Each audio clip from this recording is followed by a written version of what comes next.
오늘의 주요 뉴스입니다. 북아프리카 모로코 남서부를 강타한 지진으로 숨진 희생자가 2,000명을 넘어선 것으로 집계됐습니다. 중상자도 1,400명이 넘는 가운데 구조 장비 투입이 쉽지 않아 곳곳에서 맨손 구조가 이어지고 있습니다. 모로코 지진으로 사망자 수가 늘고 있는 가운데 현지 교민들의 피해는 다행히 접수되지 않았습니다. 현지에 머물던 70여 명의 한국 지자체 공무원은 오늘부터 순차적으로 귀국길에 오릅니다.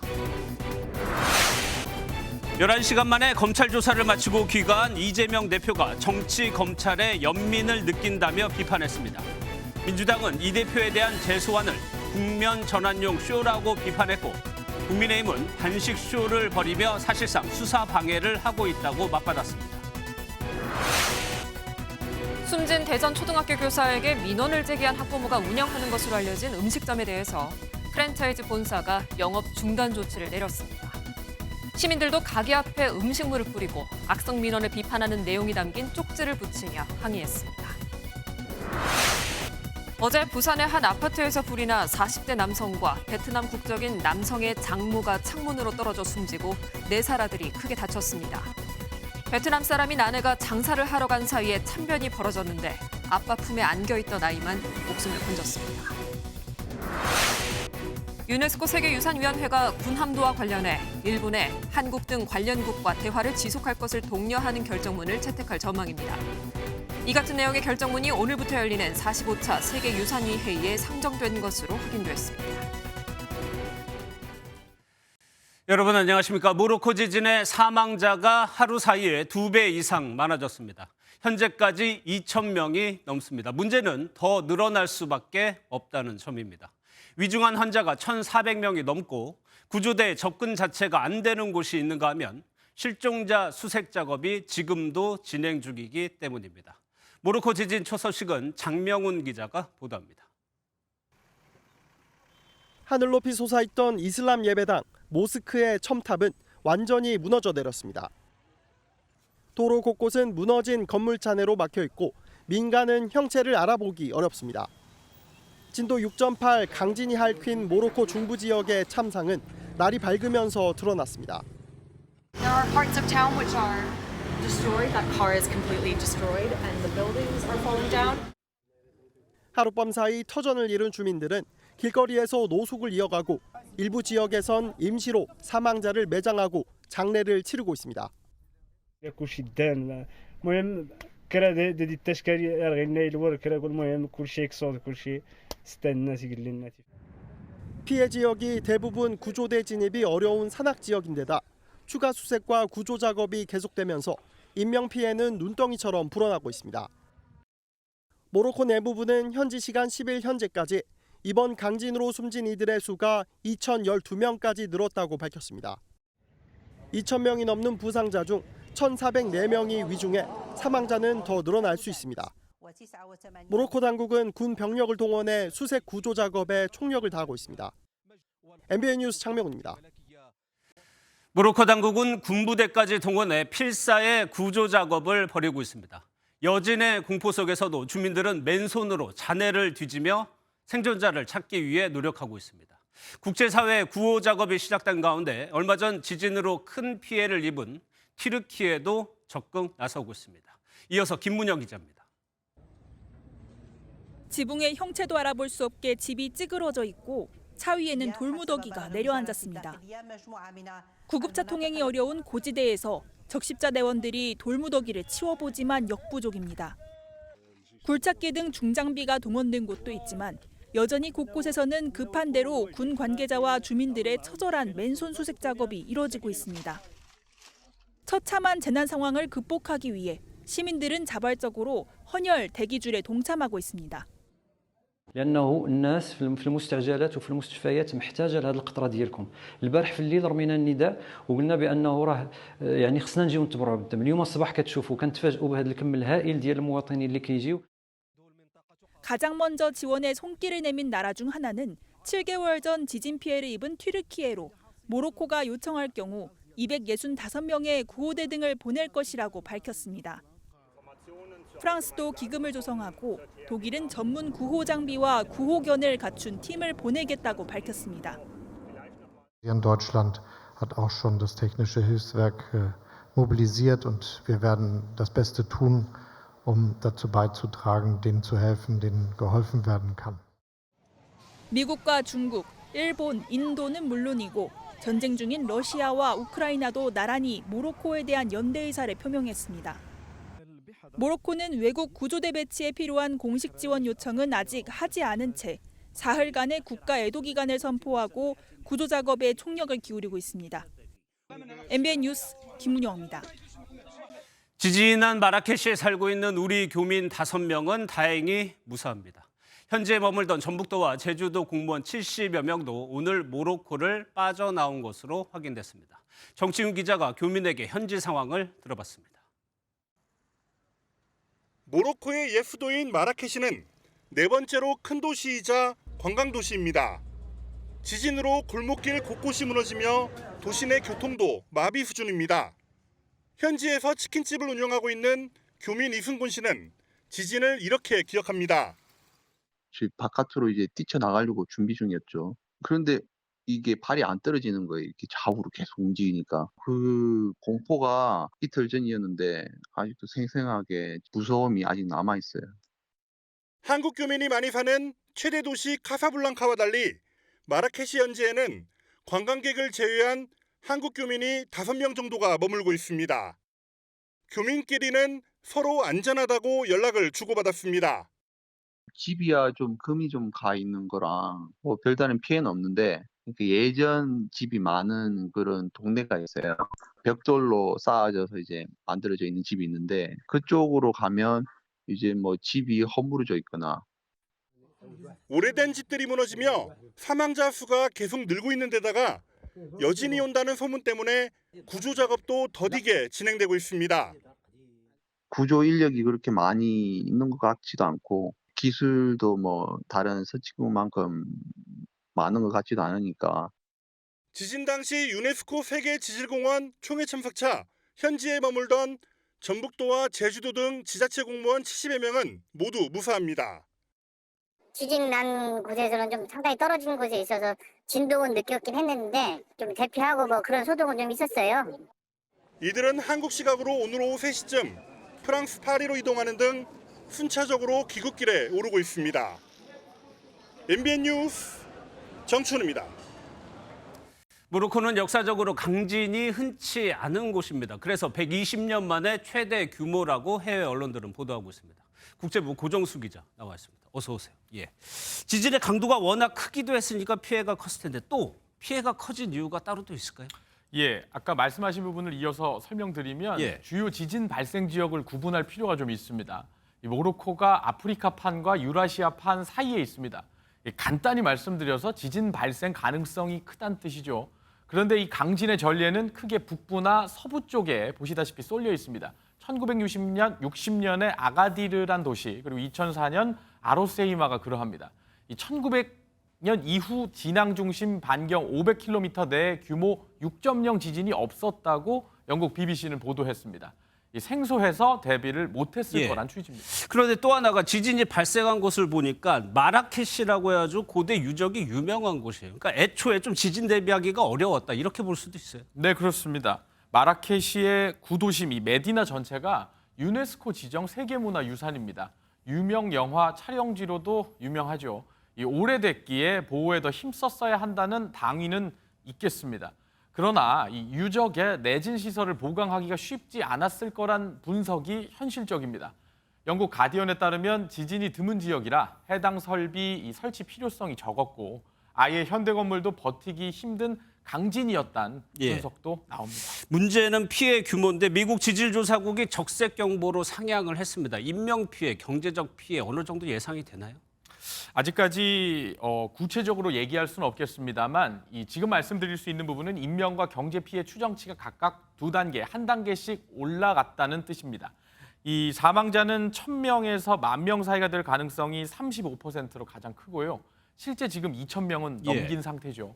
이 경제 손실은 우리 돈 1조 3천억 원에서 이 13조 3천억 원 구간에 위치할 가능성이 가장 크다고 미 지질조사국은 봤습니다. 이 모로코 연 국내 총생산의 8%가 될 수도 있다는 관측이 나옵니다. 이렇게 상향된 이유는 반복해서 적용되는 이 설명인데 지진의 취약한 구조물 때문입니다. 이 집과 섞은 벽돌이나 보강 처리가 안 된 벽돌 건물들이 많기 때문에 추가 피해 우려가 커지는 겁니다. 예, 연초에 튀르키예에서 대지진이 있었습니다. 거리가 좀 떨어져 있긴 하지만 유사성이 좀 있다고 볼 수도 있는 거예요? 전제를 달아서 설명드리겠습니다. 예. 그러니까 피해를 키운 비슷한 조건 세 가지를 압축해 볼 수 있겠습니다. 이 지질학적으로 보면 튀르키예와 모로코 모두 지진의 깊이가 10km대로 얇은 편이어서 지표면에 닿는 충격이 컸습니다. 이 발생 시간대도 새벽 4시와 오후 11시로 자고 있을 무렵, 그러니까 즉 빠른 대피가 어려운 시간이었다고 볼 수 있고요. 나라 전체를 보면 지진이 드문 지역은 아닙니다만 말씀드렸다시피 발생 지역을 기준으로 보면 큰 지진이 없는 편이었습니다. 이 튀르키예는 200년, 모로코는 120년 만이라고 BBC가 보도한 바 있습니다. 둘 다 지진 규모가 컸던 만큼 여진이 뒤따를 가능성도 큽니다. 알겠습니다. 지금까지 고정수 기자였습니다. 네, 뉴스 이어갑니다. 이 쌍방울그룹 대북송금 혐의로 어제 11시간 검찰 조사를 받은 이재명 더불어민주당 대표가 조서 열람을 중단하고 서명을 하지 않은 채 귀가한 것으로 알려졌습니다. 검찰은 이 대표가 억지를 부리고 일방적으로 퇴실했다면서 비판을 했는데 어제 이 대표의 귀갓길을 박은채 기자가 전해드립니다. 쌍방울그룹 대북송금 혐의와 관련해 검찰에 5번째로 출석한 이재명 민주당 대표. 정치 검찰을 악용해서 조작과 공작을 하더라도 잠시 숨기고 왜곡할 수는 있겠지만 진실을 영원히 가둘 수는 없습니다. 11시간 만에 피의자 조사를 마치고 귀가하면서도 검찰을 작심 비판했습니다. 예상했던 대로 증거라고는 단 하나도 제시받지 못했습니다.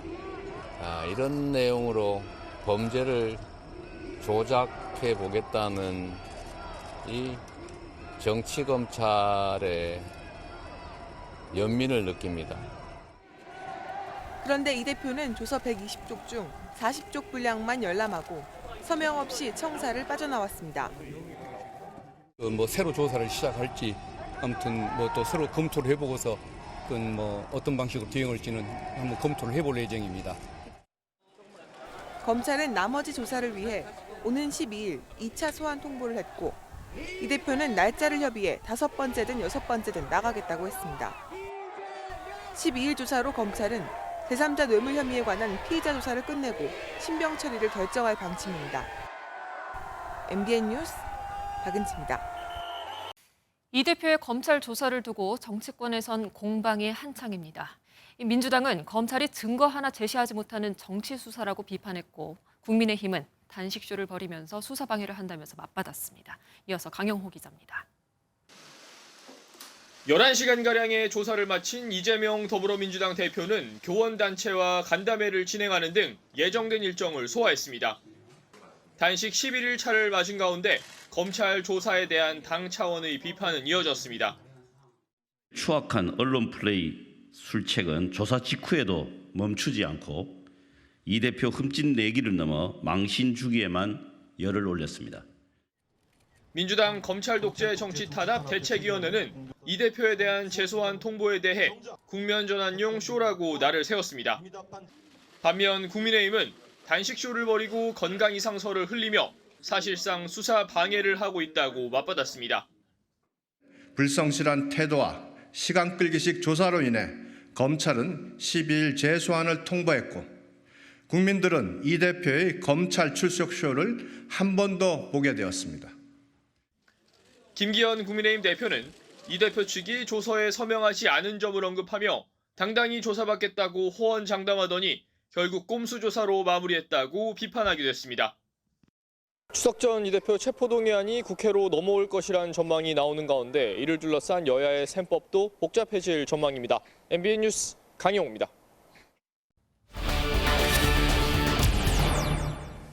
같은 사안을 두고 이재명 대표 측과 검찰의 말이 다릅니다. 그리고 조서에 서명을 안 하는 낯선 장면도 연출됐습니다. 법조팀 서남빛 기자와 가닥을 잡아보도록 하겠습니다. 어서 오세요. 네. 예, 조서에 서명 안 한 것부터 얘기해 볼게요. 내세우는 이유가 다릅니다. 당시 상황 한번 재구성해 볼까요? 예, 이 대표가 조사 도중에 건강 문제를 호소하면서 어제 오후 6시 40분쯤 조사가 중단이 됐습니다. 조서에 서명하지 않고 나온 부분에 대해서 이 대표 측은 검찰이 작성한 조서에 문제가 있었다는 취지로 말을 했습니다. 진술 취지가 분명하게 조금 반영이 안 된 부분들이 많이 있어서 검토시다가 중단하고 지금 나오신 상태입니다. 이 대표가 진술한 대로 조서가 작성되지 않았다는 지적인데요. 검찰의 주장은 다릅니다. 수원지검은 피의자는 조서 열람 도중 자신의 진술이 누락됐다고 억지를 부리고 정작 어느 부분이 누락됐는지에 대해서는 대답하지도 않은 채 조서에 서명 날인도 하지 않고 일방적으로 퇴실했다라고 밝혔습니다. 예, 이재명 대표가 변호사 출신입니다. 서명 없이 나온 거 의도가 있다고 봐야 됩니까? 그 의도는 두 가지 정도로 요약해 볼 수 있겠습니다. 예. 첫 번째는 지금의 검찰 수사 자체를 인정하고 싶지 않다는 건데요. 진술 조서에 서명할 가치도 없는 정치적 수사라고 보고 있는 걸 보여주는 대목으로 해석을 할 수 있습니다. 보통 시국 사건 등 정치적 수사에서 이런 경우들을 종종 볼 수가 있는데요. 대표적으로 양승태 전 대법원장의 경우에는 지난 2019년 검찰 조사를 받았을 때 1, 2차 조사 때는 조서에 서명을 하지 않았다가 3차 조사 때 서명을 하기도 했습니다. 두 번째는 향후 재판 전략에서 유리할 수 있다라는 차원도 있습니다. 아니, 방금 이 얘기는 무슨 얘기예요? 향후 재판 전략에서 유리할 수 있다. 선뜻 이해가 안 되는데 어떤 말입니까? 이 대표 입장에서 오히려 유리할 수 있는 전략입니다. 왜냐하면 조서에 서명이 없으면 법원에 갔을 때 이 조서는 증거 능력이 없게 됩니다. 증거 하나를 없애는 효과가 있는 거죠. 이 대표 측에선 검찰 진술을 어떻게 하든 검찰이 기소를 할 거라고 보기 때문에 이런 전략으로 가는 것 같습니다. 예. 또 엇갈리는 부분이 추가 조사 부분인데 여기서는 12일이라는 날짜가 쟁점인 것 같아요. 예, 검찰에서는 이 대표 측에서 12일에 다시 출석하겠다는 의사를 밝힌 거다라고 얘기를 하고 있습니다. 그런데 이 부분도 이 대표 측의 입장은 좀 다릅니다. 이 대표 변호를 맡고 있는 박균택 변호사는 날짜는 확정된 건 아니지만 2차 조사에 응할 계획이라고 밝혔습니다. 2차 조사를 하자면 응하긴 하겠지만 날짜는 미정이라는 얘기입니다. 예, 그런데 12일 당장 모레거든요. 그러면 오늘쯤이면 출석 여부가 대략적으로 나와야 되는데 가능성이 있어요? 가장 중요한 건 이 대표 측의 출석 의지일 겁니다. 민주당 지도부 측의 입장을 확인을 해보니 날짜는 아직 미정이라고 얘기를 하고 있는데요. 오늘이 10일이니까 12일에 나가려면 늦어도 내일까지는 결정을 해야 합니다. 이 대표 측은 일단 검찰이 무리한 수사를 펼치고 있다라는 정치적 공세를 오늘과 내일 중 계속 이어가면서 마지막에 출석 날짜를 정할 것으로 보입니다. 예, 그런데 이번에는 변수가 하나 있죠. 바로 이 대표의 건강 문제입니다. 만약에 쓰러지거나 입원을 하게 되면 출석 어려운 거죠. 네, 물론입니다. 이 대표의 건강 상황 분명히 추후 조사 일정에 영향을 가장 크게 미치는 대목 중에 하나입니다. 민주당의 이 대표 건강 상황을 확인해 봤는데요. 이 대표가 생각보다 잘 버티고 있다. 그리고 아직 쓰러질 정도는 아니다라고 설명을 했습니다. 이 대표가 쓰러지지만 않는다면 아마도 오는 12일에 조사가 이루어지지 않을까 싶습니다. 예, 그런데 성 기자 이렇게 조사를 두고 지리한 공방이 오고 가다 보니까 검찰이 조사 없이 그냥 영장 청구할 수 있는 거 아니냐. 이 부분은 어때요? 예, 쉽지는 않습니다. 왜냐하면 이 대표가 단식 투쟁 중이고 또 언제라도 쓰러져서 병원에 입원해도 이상하지 않은 상황인데요. 그런데 이런 상황에서 검찰이 소환 일자 조율 없이 바로 영장을 친다면 정치적으로는 부담스러울 수밖에 없습니다. 일단 이 대표 측에서도 날짜만 협의되면 추가 조사에 응하겠다고 했으니까요. 검찰이 영장을 청구하더라도 한 차례 더 조사를 하고 영장을 치지 않을까 싶습니다. 알겠습니다. 잘 들었습니다. 서남빛 기자였습니다. 네, 앞서 언급이 됐듯 이재명 대표의 단식이 오늘로 11일째입니다. 오늘 오후 이낙연 전 대표가 농성장을 찾았습니다. 이 두 사람은 4분 동안 짧게 만났고요. 이낙연 전 대표가 거듭 단식 중단을 요청했습니다만 이재명 대표는 견딜만 하다면서 애둘러 거절했습니다. 현장에서 유호정 기자입니다. 더불어민주당 이낙연 전 대표가 농성장에 들어서자 단식 11일차를 맞은 이재명 대표가 일어나 악수로 맞이합니다. 개파를 불문한 민주당 인사들의 방문이 잇따르던 가운데 한때 대선 라이벌이었던 이 전 대표까지 직접 현장을 찾은 겁니다. 이 전 대표는 이 대표 건강을 우려하며 단식 중단을 거듭 요청했지만 이 대표는 견딜만 하다며 단식을 이어가겠다는 뜻을 분명히 했습니다. 국민들도 이 상황을 많이 착잡하게 보고 있으니까 단식 거두시고 건강 챙기셨으면 합니다. 건강도 챙겨야 되겠지만 어쨌든 폭수를 조금이라도 막아야 될 것 같아서. 한친 이낙연계 의원은 이 전 대표가 어제 방문하려 했는데 검찰 조사로 오늘 가게 됐다며 단식을 당장 그만두지 않더라도 이 전 대표 방문이 출구 전략이 될 수 있을 것이라고 했습니다.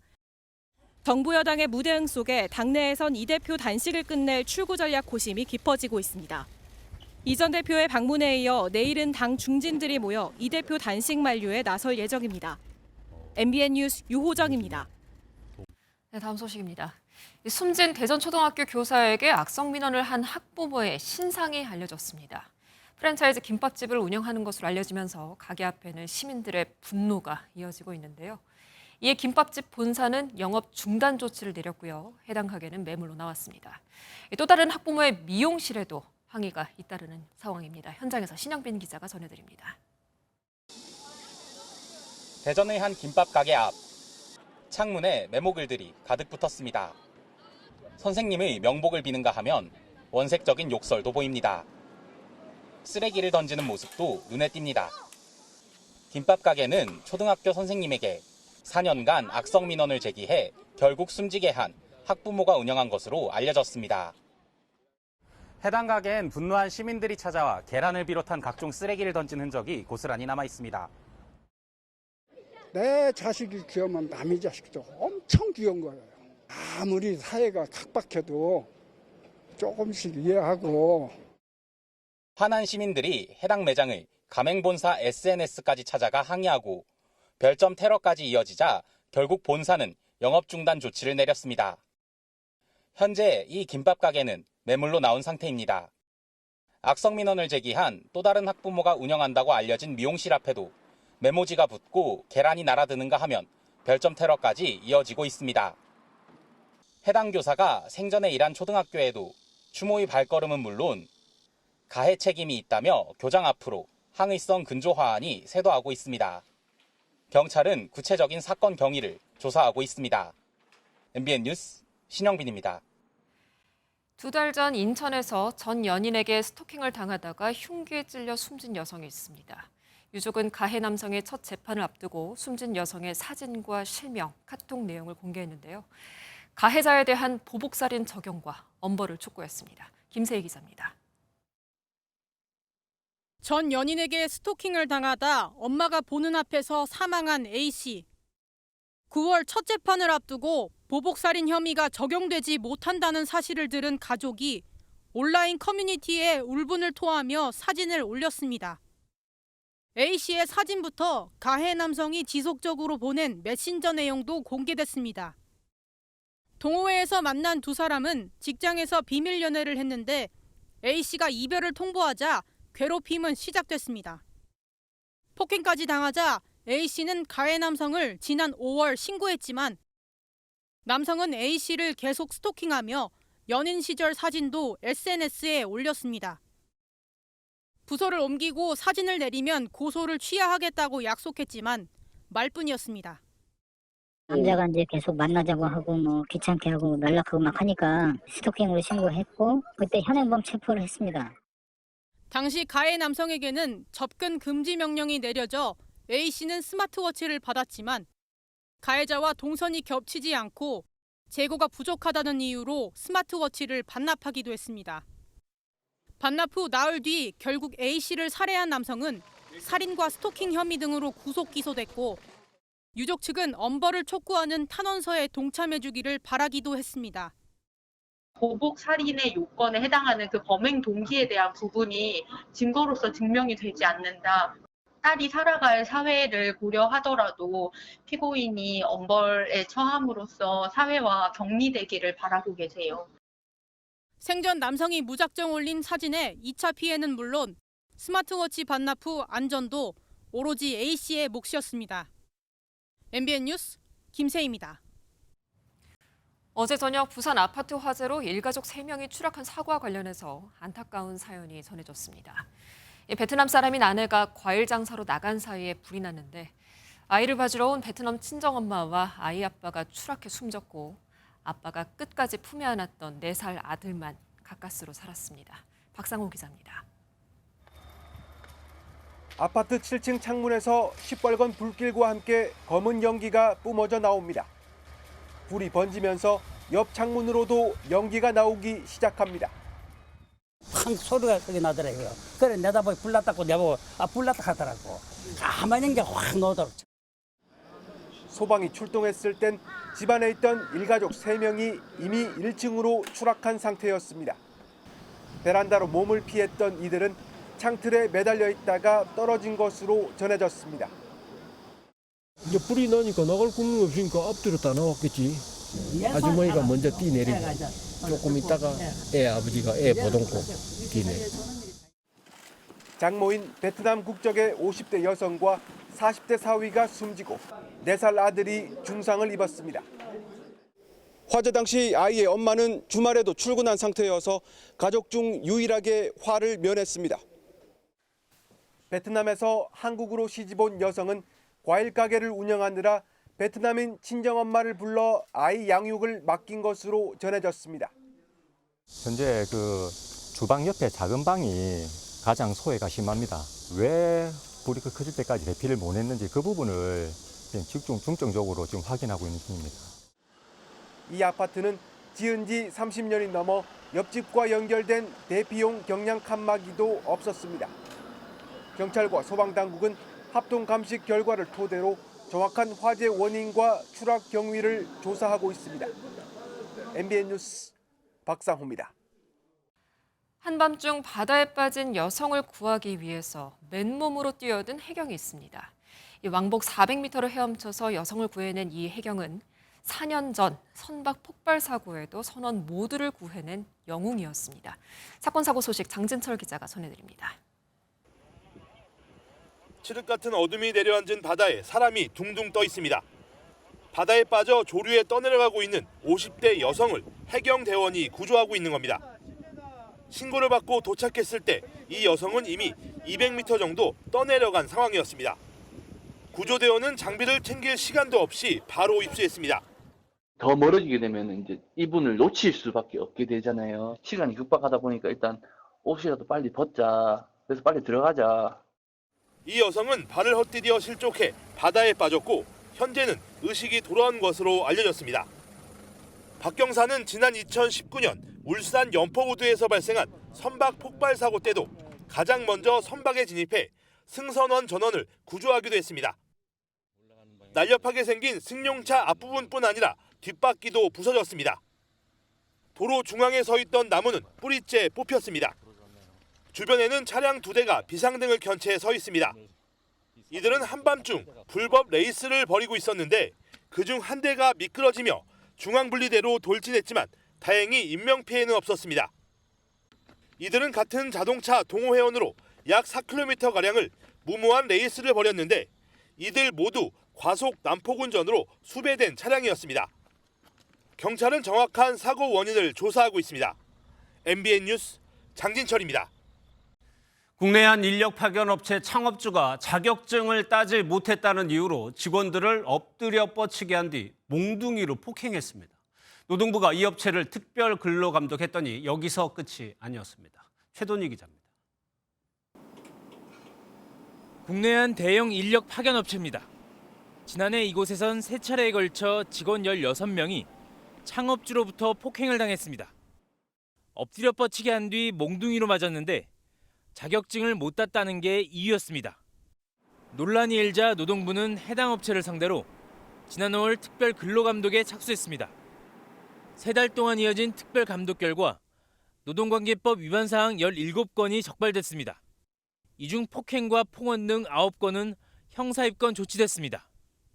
근로기준법에 폭행 금지 위반 규정이 있지만 실제로 그를 위반하는 경우들은 1년에 몇 건 정도 되지 않는데 규모가 있는 이런 기업이 위반을 했다는 사실 자체가 특히 다른 직장 내 괴롭힘이 다수 드러났습니다. 직원에게 체중 감량을 강요한 뒤 체중 감량에 성공한 직원에 대해선 창업주와 식사 자리를 제공한 반면 미흡한 직원은 경고 조치했습니다. 또 창업주를 위한 사내 예술제의 참여와 연습을 강요하는가 하면 업무와 상관없는 지시를 따르지 않았다는 이유로 급여를 삭감한 사실도 특감을 통해 밝혀졌습니다.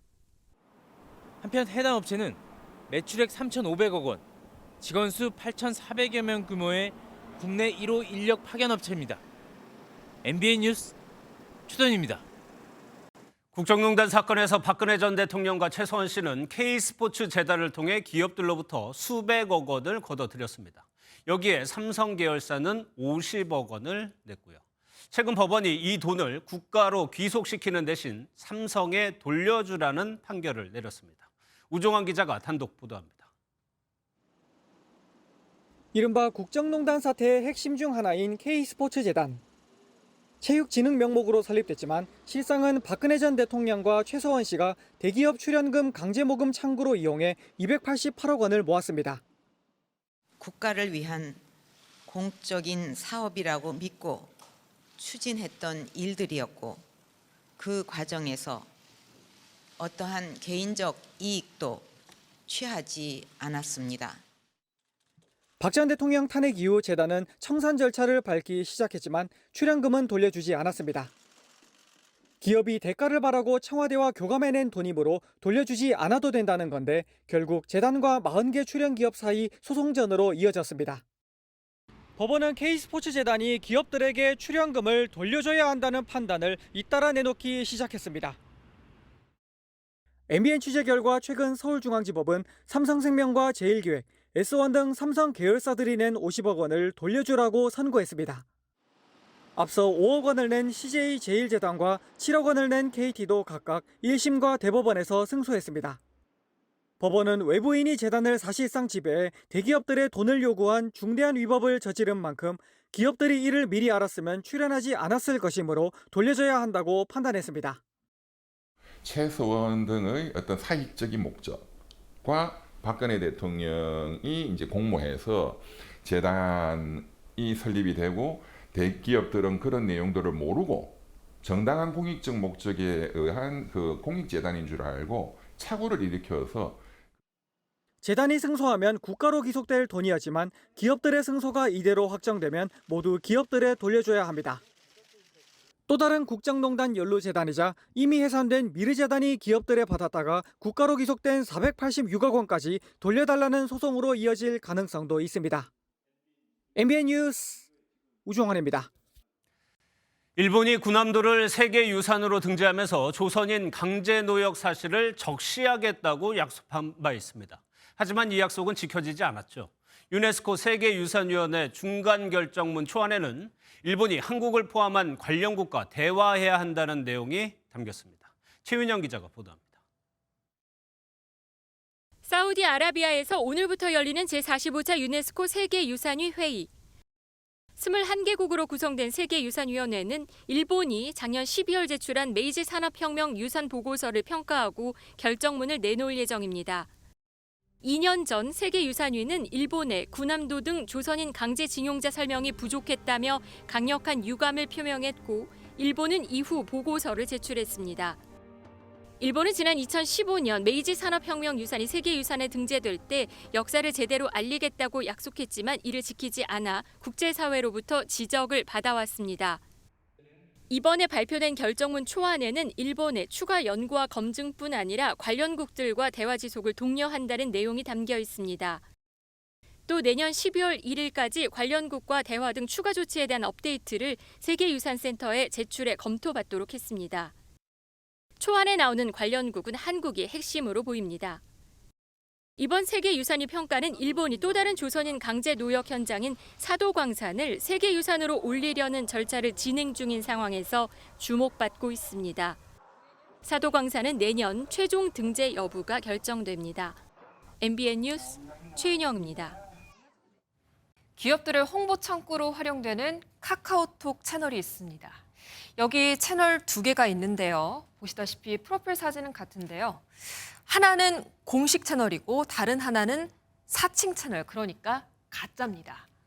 이렇게 쉽게 구분이 되지 않은 허점을 활용해서 유명 브랜드를 사칭한 신종 사기가 발생하고 있습니다. 이를 막아야 할 카카오의 대응이 소극적이란 지적이 나오고 있는데요. 자세한 내용은 안병욱 기자가 전해드립니다. 해외 유명 브랜드의 헤어 드라이어가 고장나자 AS를 맡기려던 A씨는 이달 초 사기를 당해 돈을 날렸습니다. 카카오톡에서 해당 브랜드 AS 채널을 검색해 문의했는데 알고 보니 사칭 채널이었던 겁니다. 상대제를 하시고 제 거 제품을 택배로 발송을 하면 환불을 해준다는 거죠. 입금을 했어요. 75만 원이었어요. A씨를 속였던 채널은 현재 피해 신고가 접수돼 사라졌지만 비슷한 채널이 생겨서 여전히 사기를 치고 있습니다. 취재진이 직접 사칭 채널에 문의해봤습니다. 취재진이 산 적도 없는 제품이 조회됐다고 하고 새 제품으로 교환할 수 있다며 계좌 링크로 선입금을 유도합니다. 문제는 이러한 사칭 채널이 해외 유명 브랜드뿐만 아니라 우리나라 중소기업까지 다양하다는 점입니다. 카카오 측은 인증 채널 마크와 경고 메시지로 이용자 인식과 식별을 돕고 있다는 입장입니다. 이 사람의 뭐 사업자 등록증을 받거나 이런 게 아니기 때문에 채널의 진위 여부를 파악을 할 수 있는 건 아니긴 해요.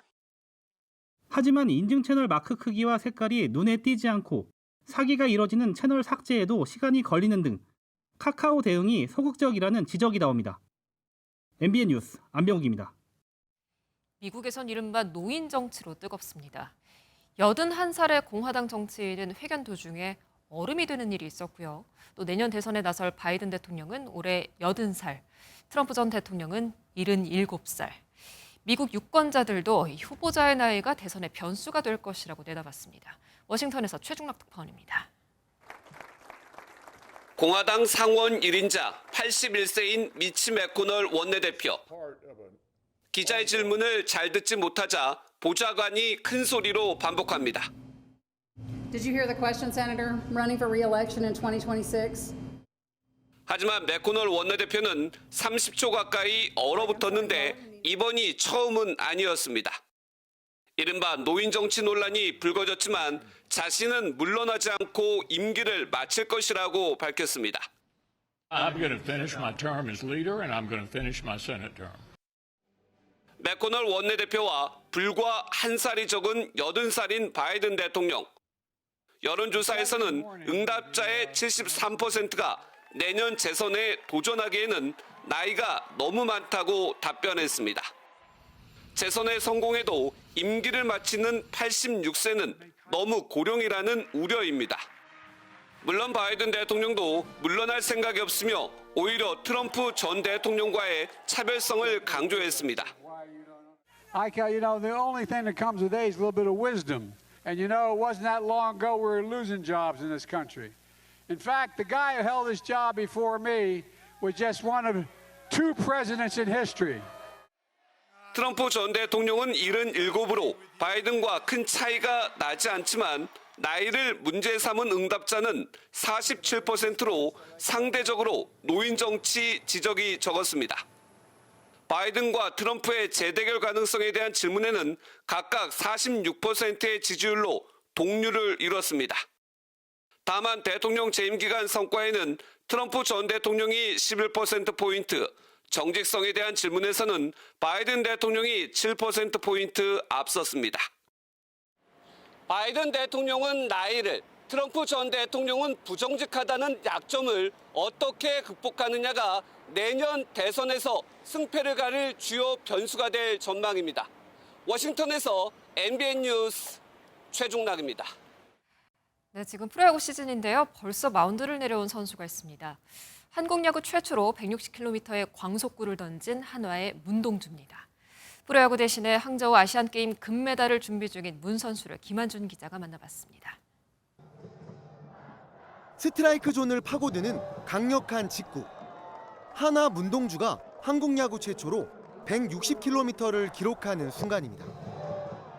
문동주는 올해 불같은 광속구와 리그 최상위권 커브를 앞세우며 입단 2년 만에 KBO를 대표하는 투수로 성장했습니다. 지금까지의 성적만으로도 신인왕이 유력할 정도로 압도적이었지만 문동주는 만족보다는 아쉬움을 표했습니다. 이겨낼 수 있었다고 생각하는 순간들이 많이 있었는데 그 순간들에서 좀 많이 이겨내지 못한 느낌이 있어가지고 그 부분이 가장 아쉬운 것 같아요. 순위 싸움이 한창인 프로야구지만 문동주는 지난주를 끝으로 시즌을 마쳤습니다. 국가대표로 항저우 아시안게임에 출전해 또 많이 던져야 하는 문동주를 위해 구단이 장기 휴가를 준 겁니다. 배려를 해줬는데 제가 또 안 좋은 성적으로 돌아오면 안 된다고 생각해서 각오를 남다르게 기대에 걸맞는 그런 피칭으로 돌아오겠습니다. KBO에서 신기록을 세운 문동주는 이제 아시안게임 4연패라는 새로운 역사에 도전합니다. 더 잘 준비할 수 있을 것 같습니다. 금메달 따고 돌아오도록 하겠습니다. 감사합니다. MBN 뉴스 김한준입니다. 저녁이 된 지금 꽤 선선한 바람이 불어들고 있습니다. 그래도 오늘 낮 동안은 볕이 꽤 뜨거웠는데요. 내일도 서울은 30도, 전북, 남원이 31도까지 오르겠지만 하루 새 일교차가 10도 이상 벌어지는 곳이 있어서 옷차림에 유의하셔야겠습니다. 이렇게 일교차가 크게 벌어지다 보면 복사 냉각이 활발해질 텐데요. 내일 충북과 전북 동부, 경상권 내륙으로는 출근길 안개가 자욱하겠고요. 또 오후에는 남부지방을 중심으로 가끔 소나기가 쏟아질 때가 있겠습니다. 현재 전국에 구름 많은 가운데 내일 새벽에 제주에는 가끔 비가 내리는 곳이 있겠고요. 내일 전국 하늘 맑게 드러나겠습니다. 내일 서울은 23도, 대전이 21도까지 떨어지겠지만 낮 동안 대체로 30도까지 오르겠습니다.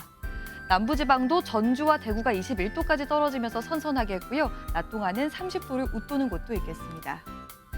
이제는 낮에도 30도를 밑돌면서 가을색이 점차 짙어지겠고요. 주 중반부터는 곳곳에 비가 자주 내릴 전망입니다. 날씨였습니다.